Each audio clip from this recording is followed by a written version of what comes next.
দুর্গা পুজো, কালী পুজো, সরস্বতী পুজো, যিশু পুজো এসব এখন অতীত।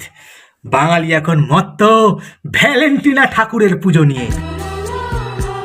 বিদেশি কালচার তো বাঙালি হেভি ভালোবাসে। পুজো মানেই খাওয়া দাওয়া, তো খাওয়া দাওয়ায় বাঙালি একটা আলাদা ভালোবাসা জড়িয়ে আছে, যে কোনো পুজোই হোক। তবে এই ভ্যালেন্টিনা পুজোতে খাওয়া সঙ্গে খাওয়ানো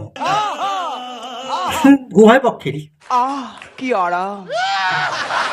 গোলাপ, teddy, chocolate, park, cinema hall, ওয়ো, জন্মদিনের ফ্লেভারওয়ালা বেলুন, এক দারুণ মজার পুজো। 7 দিনের এই পুজোয় শুধুই ভালোবাসা, ভালোবাসা আর ভালোবাসা। বাল খালি পোঁদমারার তাল। বাঙালির অন্যান্য পুজোর মতোই কাছাকাছি সিমিলার সরঞ্জামই লাগে। ঘন্টা লাগে এখানে বাজানোর জন্য, শাঁখ লাগে এখানে ফু দেওয়ার জন্য। ঋতুপর্ণাদির কথা মনে পড়েছিল। তবে সাক্ষী আছে ইতিহাস, ভালোবাসার এই 7 দিনের মরশুম বছরের পর বছর পার হয়ে এসেছে। বহু ভালোবাসা টিকেছে, বহু ভালোবাসা খতম।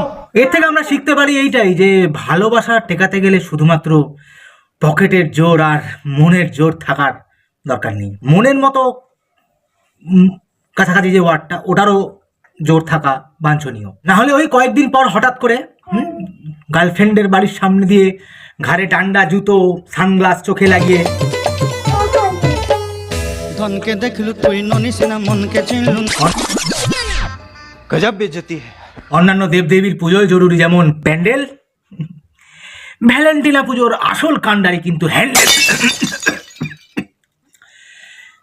দেখো ভাই, যে প্যান্ডেল যত বেশি বড় সেটা তত বেশি ফেমাস।